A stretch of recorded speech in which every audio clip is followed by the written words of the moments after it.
número 6. Louvado seja o nome do Senhor. Aleluia. Verdade é que esta palavra Deus já vem falando no meu coração há alguns dias. E no decorrer desse dia o pastor estava falando sobre, mesmo no domingo aqui, pregando sobre Salmos primeiro, uma palavra mais pastoral, não mais uma palavra de avivamento, mas voltada mais para o ensino pastoral. E o Senhor já vem há dias tocando no meu coração sobre esse livro de Salmos, no capítulo do número 6, melhor dizendo, o livro do número 6 de Salmos. E na verdade nós erramos quando nós falamos Salmos, capítulo, né? Porque no original, cada Salmo representa um livro. Então seria livro 1, livro 2, e assim por diante, até o livro de número 150, o livro de Salmos. Capítulo, livro de Salmos, número 6, leiamos: Senhor, não me repreenda na tua ira, e nem me castigue no teu furor.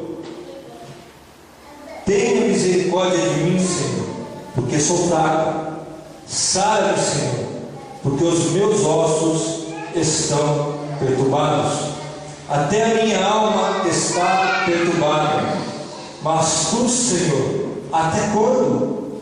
Volta-te, Senhor, e livra a minha alma. Salva-me da tua benignidade, porque na morte não há lembrança de ti.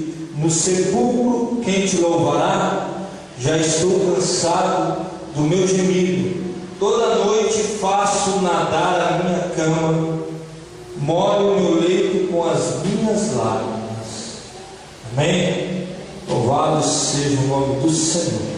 Aleluia. Se você souber, acompanhe este cântico comigo. Há muitos feridos, choram de angústia e de dor, clamam por proteção e por paz. Amigos que sofrem suas necessidades atende hoje. Não deixe um soldado ferido morrer. Verda o bálsamo e a ferida sarará. Protege-o com teu manto de amor. O pão partiremos sim, descanso lhe dará, e toda angústia sairá. Não deixe o soldado ferido morrer. Aleluia, Jesus. Seguindo sua ordem, lutaram na frente para o rei, e o forte inimigo puderam vencer. Mas por este esforço, Satã empreendeu suas vidas matar. Não pode deixar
Estou longe, né? Amados, no livro de Salmos, quem conhece, lê bastante, para ser mais exato, o livro de Salmos é mais lido pelas mulheres. Um irmão um dia me falou assim: você percebeu que as mulheres, quando têm oportunidade, a maioria dos livros que elas citam na Bíblia é o livro de Salmos? E eu falei que eu comecei então a observar, e na maioria das vezes eu comecei a perceber que dentro da igreja, o livro dos Salmos é o livro mais lido pelas mulheres. E se você começar a ler o livro dos Salmos, você vai se maravilhar com ele, porque ele fala de um amor, de um sentimento que você não encontra somente em outros lugares, você só encontra somente dentro da Bíblia. Um livro que fala do sentimento da alma, um livro que fala das emoções, um livro que fala de momentos de ira e revolta, assim como ele fala do momento do amor, do grande amor da igreja pelo seu Salvador e o nosso Senhor Jesus Cristo. E se você tem essa consciência, melhor dizendo, se você tem a consciência de que o livro dos Salmos, ela é um remédio para a sua alma, é tudo aquilo que você precisa, você pode glorificar o Senhor e bendizer o nome dele nesse lugar. Quando eu li o livro dos Salmos, de número 6, para ser exato, no meu cabeçalho está escrito assim: Davi recorre à misericórdia de Deus e alcança o perdão. E eu comecei a entender o que o salmista estava sentindo no seu coração.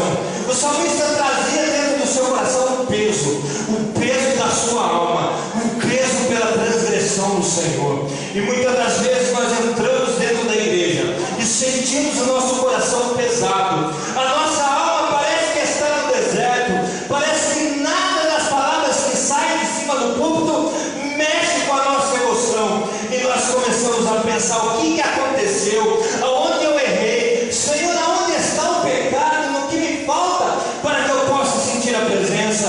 Uma coisa é certa, meu amado: todos pecaram e destituídos foram da glória de Deus, mas a salvação veio por um homem que é intermédio de Jesus Cristo. O pecado, ele nos cerca, o pecado, ele está sempre nos rodeando. Ainda que você seja lavado e remido no sangue do Cordeiro, as consequências do pecado ainda permanecem sobre a sua alma. E o salmista, ele está sentindo num dia desses, em que a sua alma está pesada, a sua alma está triste. E eu comecei a olhar com mais atenção, e ele diz assim: Senhor, não me repreendas na tua ira. E eu comecei a perguntar: o que está acontecendo com o salmista? E ele está sentindo aquele sentimento de que o Senhor lhe castigaria. Ele começa então a apelar para o Senhor, que não venha a ser repreendido pelo Senhor. Quantas das vezes nós não erramos, amado, e achamos que Deus vai nos castigar? Quantas das vezes um erro que nós cometemos e achamos que pomos tudo a perder e que os projetos de Deus não vão mais acontecer? Mas eu venho aqui nesta noite para te dizer que ainda que o teu pecado seja mais sujo do que você pensa, o sangue carmesim de Jesus Cristo te purifica de todo ele. Glória a Deus. Aleluia. Glória a Jesus. Não me repreendas na tua ira, e não me castigues no teu furor. Castigo é uma palavra que nós aprendemos quando criança. Meu papai dizia assim para mim, que se eu desobedecesse a minha mãe, ele me colocaria de castigo. E o castigo do meu papai não era um castigo leve, era um castigo com a mão pesada, aonde deixava marcas no meu corpo. E eu comecei a olhar, e ele está sentindo o sentimento de que Deus vai me castigar. Eu quero te dizer uma coisa: todo castigo que havia sobre a sua vida, o Senhor Jesus Cristo, ele já levou pendurado lá no madeiro. Aleluia, Jesus. Não me castigues no teu furor. E aqui é uma coisa que eu acho linda, que o salmista conhecia realmente o Senhor, e ele pedia para que o Senhor não lhe castigasse, porque ele conhecia as misericórdias e a graça do Senhor. O salmista aqui dizendo a Davi, eu entendo porque ele estava passando por isso. Ele continua no capítulo de número 2 dizendo: tem misericórdia de mim, Senhor, porque sou fraco.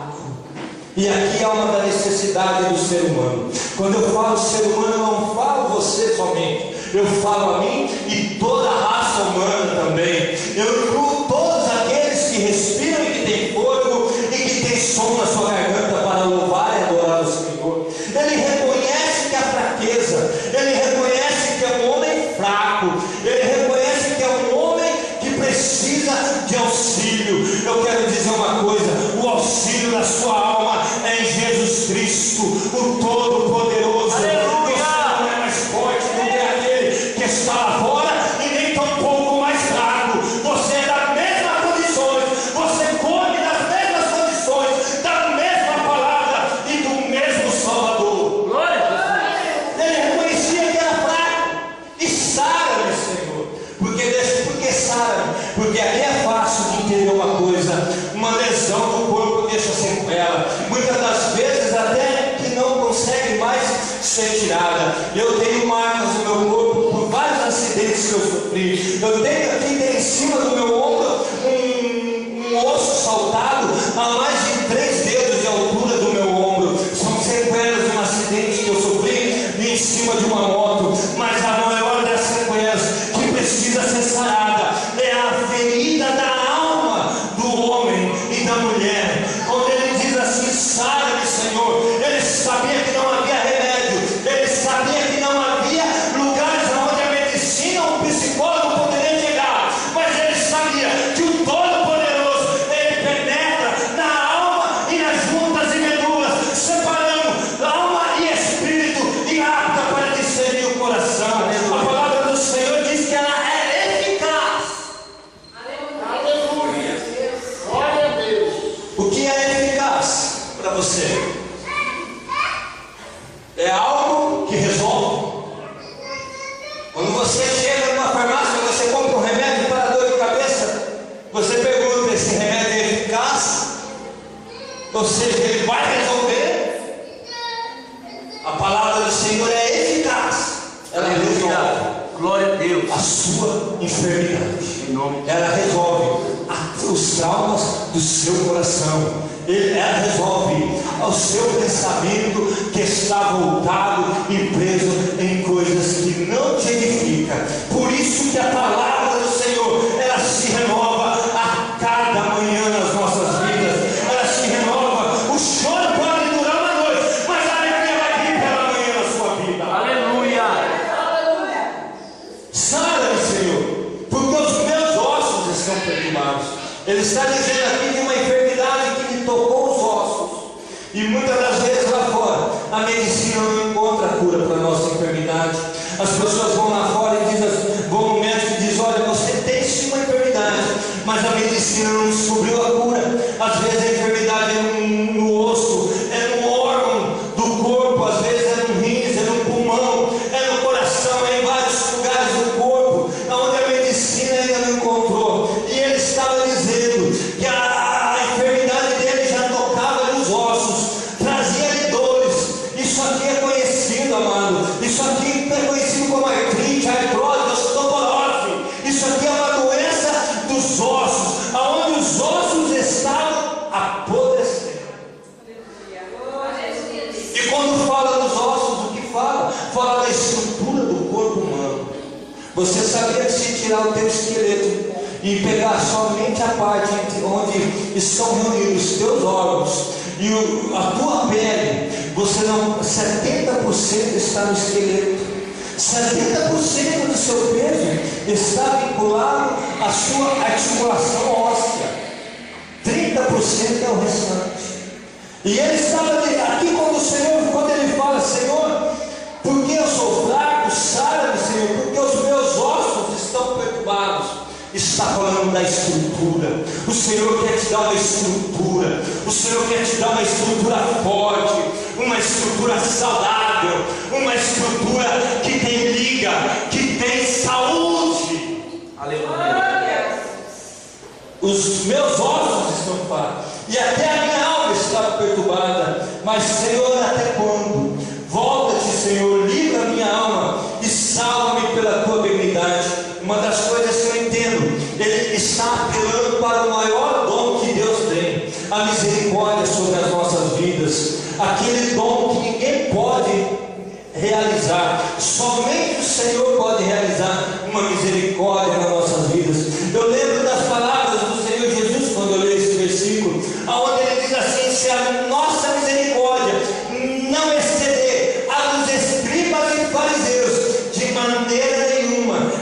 herdaremos o reino dos céus.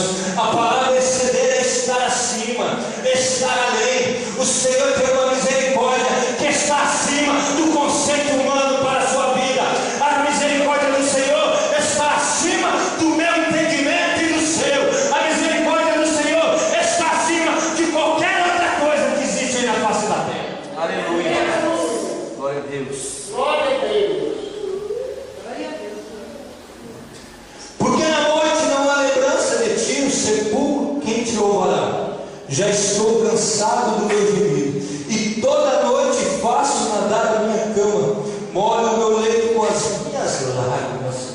É um homem que estava falando da depressão, um momento de angústia, um momento em quando à noite ele deitava a cabeça no travesseiro, ele não sentia alegria, ele não estava sentindo paz no seu coração, para ser mais exato. Ele estava, como diz os médicos no dia de hoje, pastor Gilmar, ele estava estressado, ele estava sofrendo de uma doença a qual tem assolado muita gente nos dias de hoje, a chamada depressão.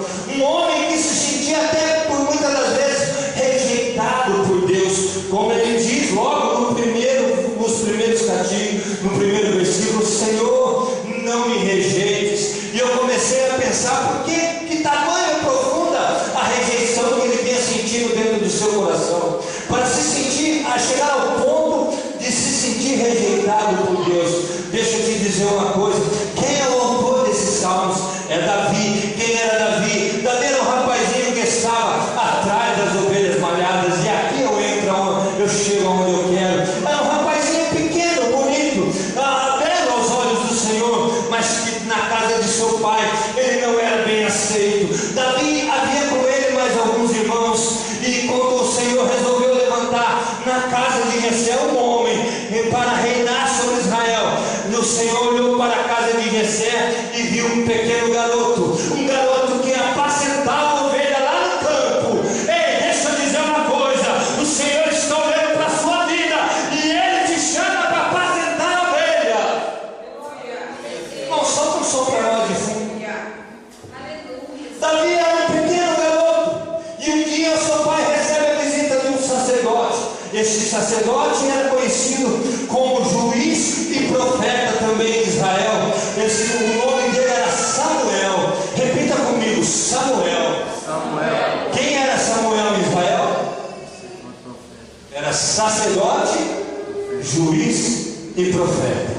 E ele resolve visitar a casa de Jessé, a casa do pai de Davi, e ali ele começa a conhecer a cada um dos irmãos de Davi. E no meio daquela rapaziada, o Senhor ordenara a Samuel que ele ungiria um deles a rei em Israel. E o Samuel começa a olhar, e chega o primeiro, e ele vê formosura, ele vê beleza no rosto daquele homem, e ele diz: por certo, este será o novo rei de Israel. Mas o Senhor diz: olha, Samuel, não atenda ao que está aos seus olhos, porque você olha para a aparência, mas eu olho o que está no coração daquele homem. Então chega o segundo, e ele novamente prepara o azeite, pega a botija, e quando ele vai derramar, o Senhor diz: não é esse, não é esse. E passa um, e passa dois, e passa três, e vai todos os irmãos de Davi. E quando ele vê que não era nenhum deles, ele pergunta a Jessé: acabou-se os mancebos? Não, tem um que está lá no pasto, pastoreando ovelha. Manda chamar ele, que nós não vamos sentar na mesa enquanto ele não chegar. Deixa eu te dizer uma coisa, igreja: a mesa que está preparada para você, o Senhor só vai servir ela quando a igreja chegar lá em cima. Aleluia. Oh, aleluia. Esta mesa ainda está preparada, mas ainda não foi servida, porque está faltando ele e você entrar lá. E o Senhor então olha para aquele rapaz, ele vem lá Davi, e diz que ele chega na casa do seu pai, aonde estava Samuel. Samuel estava sentado. O Senhor virou para Samuel e falou: coloca-te de pé. Uma coisa eu entendo aqui: Samuel estava em que posição? Sentado. E o Senhor falou para ele: coloca-te de pé. Por quê? Para honrar aquele garoto. Glória a Deus. Eu entendo, amado, que só recebe honra quem dá honra. Aquele que honra, recebe honra. Jesus. Davi honrava a casa de seu pai, na obediência, lá no meio das ovelhas, pastoreando, enquanto os irmãos queriam viver de passeio. E Samuel se coloca de pé e desce o azeite sobre a cabeça de Davi.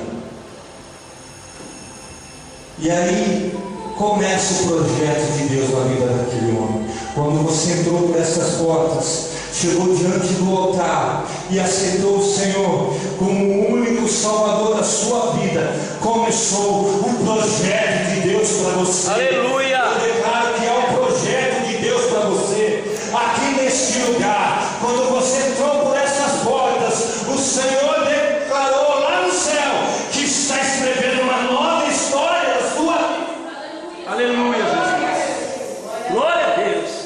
E Davi começa então a ser chamado no palácio para servir ao rei.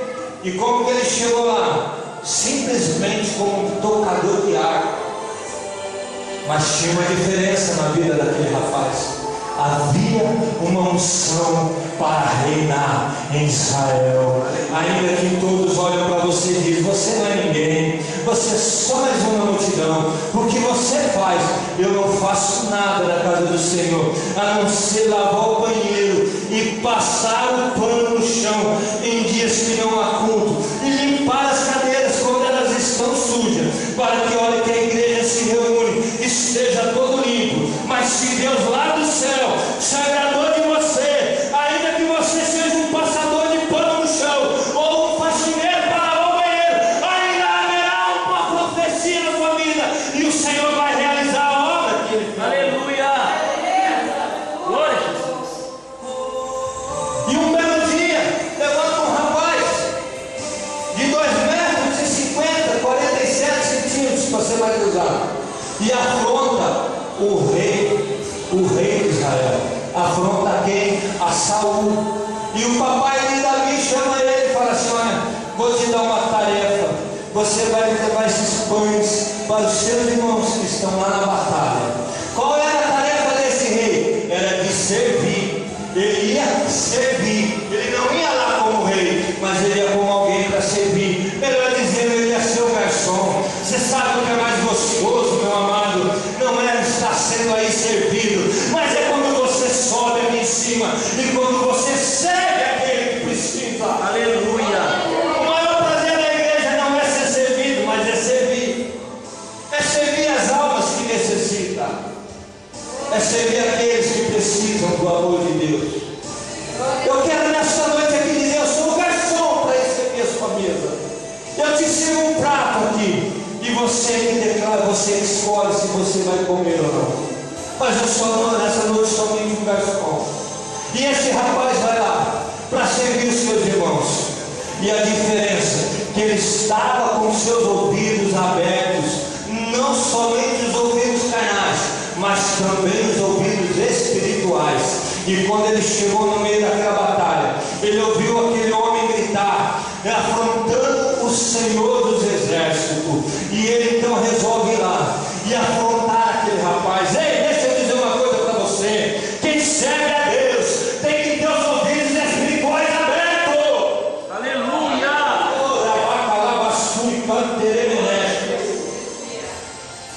Misericórdia. Não é para os nossos ouvidos carnais ficarem abertos, para ficar ouvindo a fofoca. Não é para ouvir o que não agrada, é para ouvir o que Deus fala. Não é para ficar ouvindo o que o meu irmão pensa ou acha de mim, ou de nós. Não é para ouvir o que aquele povo lá fora, que estão à espera do arrebatamento da igreja, para se dizer estamos livres deles. Não é para se importar com o que eles falam, mas é para se importar com o que Deus fala. Aleluia, Jesus. Os ouvidos espirituais que devem estar abertos. Quando o Senhor virou para ela, e aqui é interessante, daqui eu tive uma mensagem. O Senhor virou para ela e disse assim, para Adão, dizendo: olha, dessa fruta não comerás, porque no dia que dela comer, certamente morrerá. Aí vem o diabo e diz assim: como disse Deus? Que dessa fruta não comerás, porque certamente no dia que comeres morrerá. Aí ele acrescenta a palavra não, irmã Lívia. Você sabe a palavra não? Ele diz a mesma frase que o Senhor disse a Adão. O diabo repete a mesma frase a ela. Só que ele põe a palavra não na frase. A quem você tem dado ouvido? A Deus ou a Satanás? É Deus. São duas vozes no mundo: a voz do Senhor e a voz de Satanás. A única diferença é que ele acrescentou a palavra não. E você sabe o que eu entendo? Que Deus fala assim: eu vou fazer assim com você, eu vou te usar assim.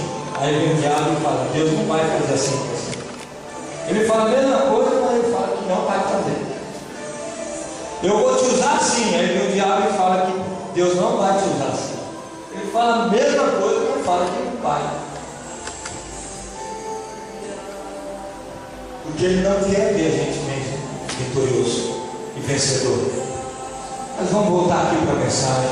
Esse rapaz estava lá no meio do campo e ouviu aquele homem afrontar Israel. E ele foi lá. E no mesmo momento da batalha, aquele rei lhe disse: olha, você vem a mim com espada, escudo e vara falso, mas eu vou a ti em nome do Senhor dos Exércitos. Você sabe como que você vai vencer a tua batalha? Quando você for a enfrentar esse seu gigante em nome do Senhor.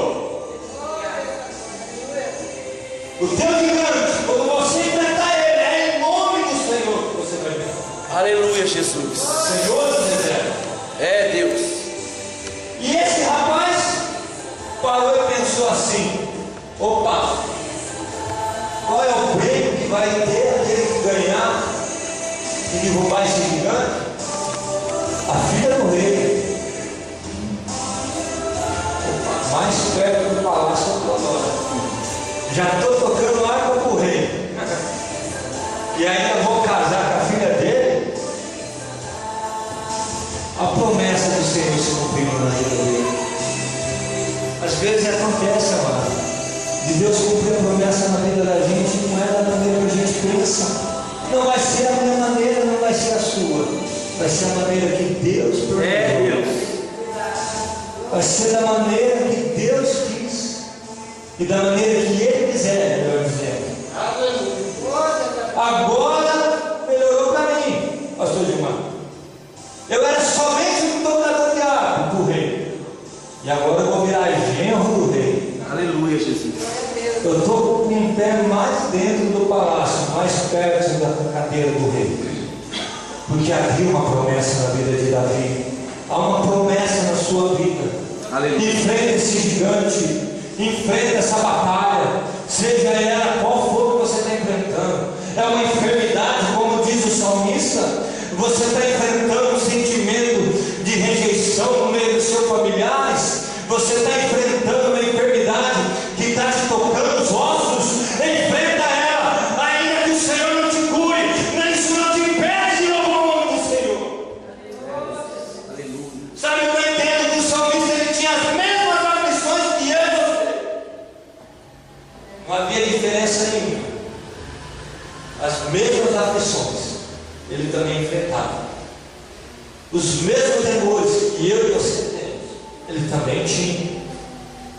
E eu entendo uma coisa aqui profunda, meu amado, que é interessante, que eu nunca ouvi pastor nenhum pregar sobre isso.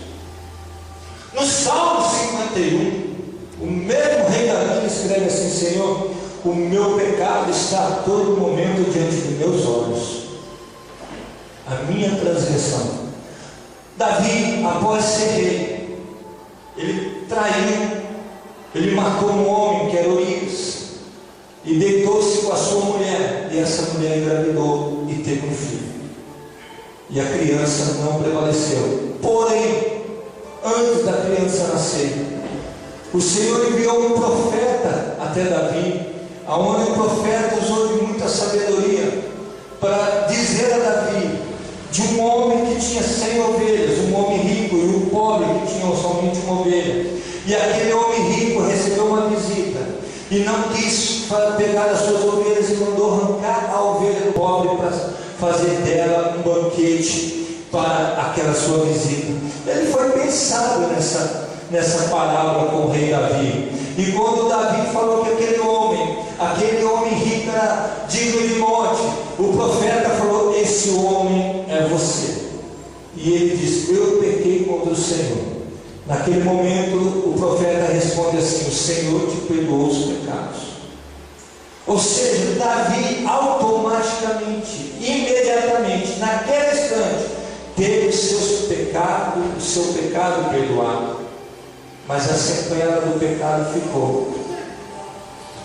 E quando ele diz que a sua transgressão, o seu pecado, estava todo dia diante dos teus olhos, é porque quanto tempo leva uma gestação? 9 meses. Todo dia ele via a barriga da mulher crescendo. Os meses foram passando e ela foi ficando maior.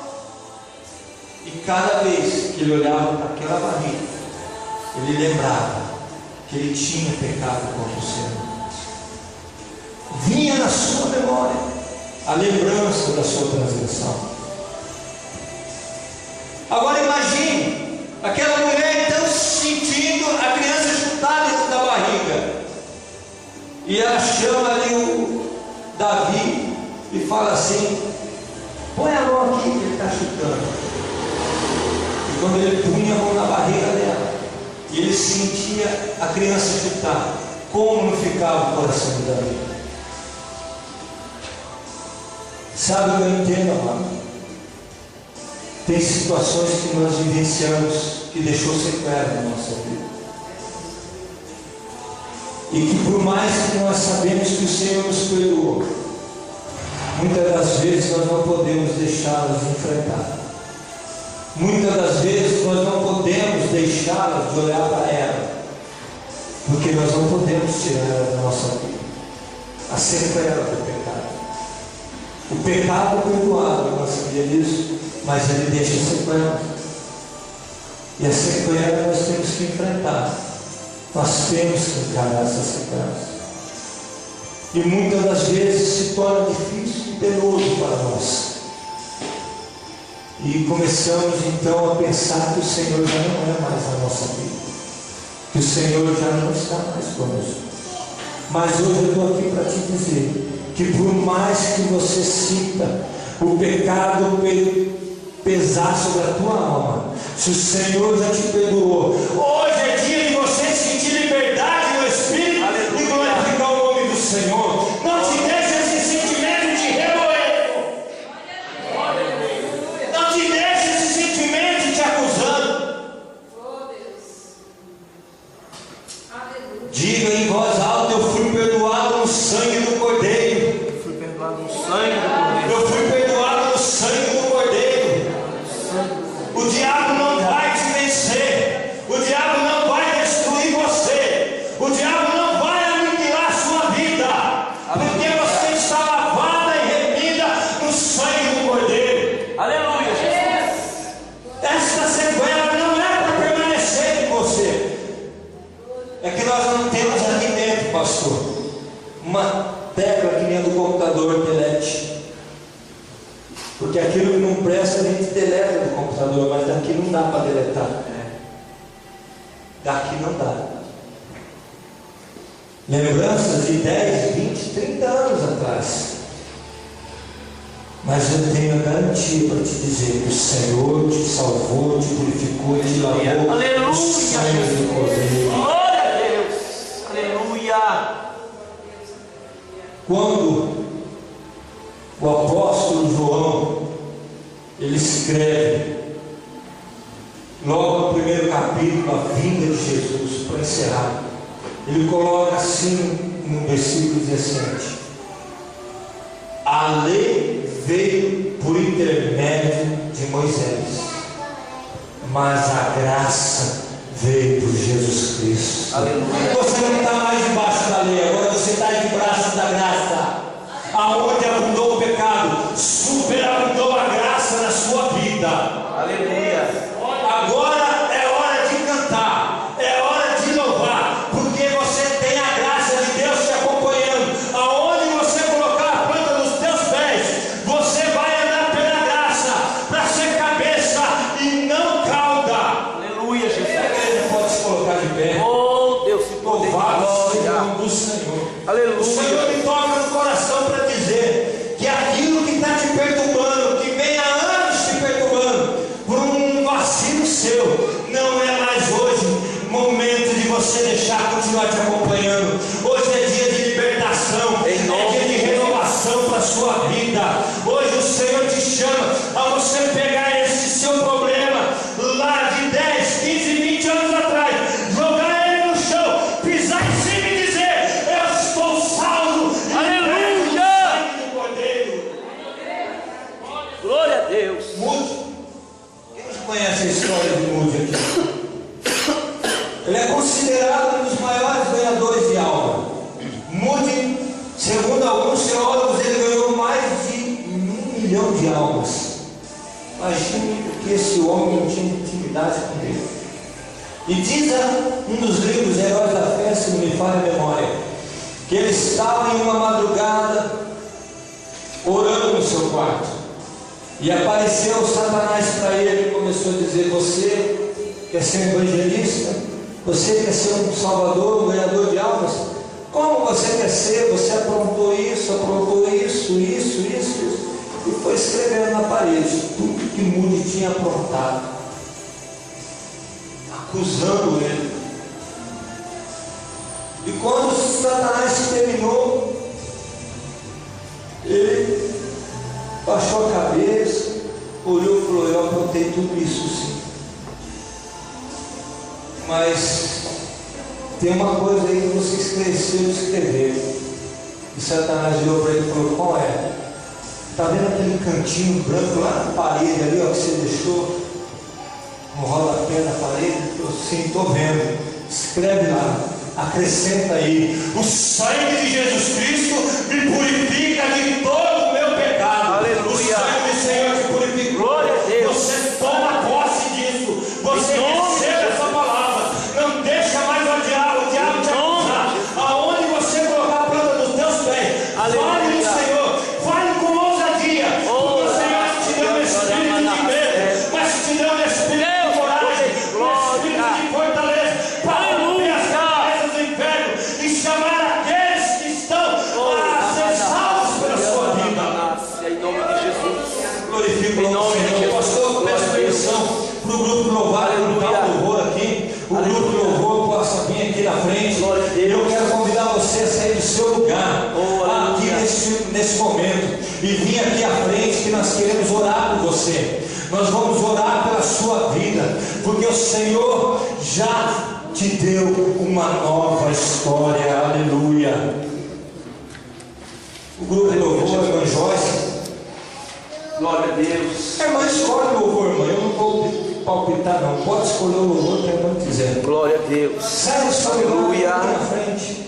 Oh, Os pastores do mar estará orando. Eu quero pedir algo não aqui, em nome de Jesus. mas que o Senhor toca no meu coração, pastor. Unja cada um nesta noite. Em nome de Com... Jesus. Porque o maior milagre, amado, é a nossa salvação.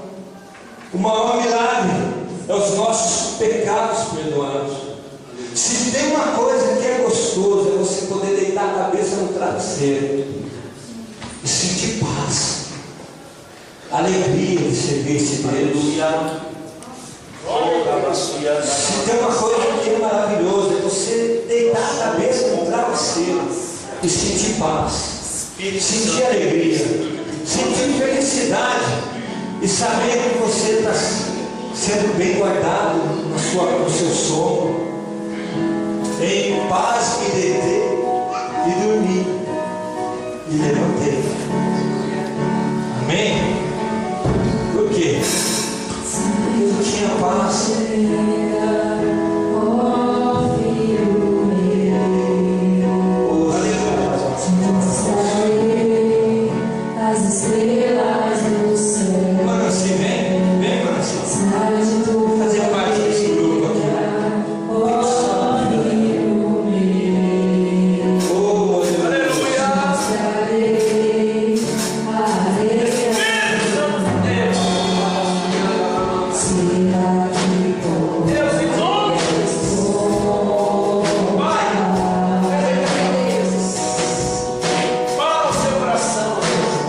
Fala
Santo, entra com a tua providência. Espírito Santo, entra com o teu propósito. Meu Jesus amado e santo, Rabassurianda, Ramanahasséria. Espírito Santo, em pouco tempo, Senhor, em pouco tempo faz a tua obra, Jesus. Em pouco tempo, Senhor, em pouco tempo, Rabassurianda, Ramanahasséria, mistério de Deus. Em pouco tempo Deus vai mostrar. Em pouco tempo Deus vai levantar. Em pouco tempo Deus vai agir. Em pouco tempo Deus vai operar. Em pouco tempo, em nome de Jesus, receba. Em nome de Jesus, receba a unção nova. Em nome de Jesus, receba